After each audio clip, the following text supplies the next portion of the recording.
Who? There once was a lady who hadn't seen any sunlight for about 30 years. She owned her own retail store, and by the time she got out of the store, the sun was already fading. She then retired after 30 years and sold the business. She could now enjoy gardening and all that fun stuff outdoors. That is until she went outside for the first time.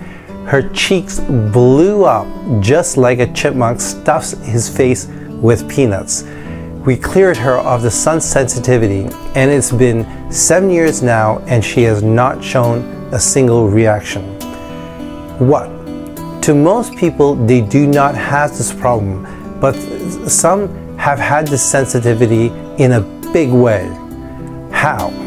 We clear the sun sensitivity vial, and your client's body will now rebalance itself and recognize the sun.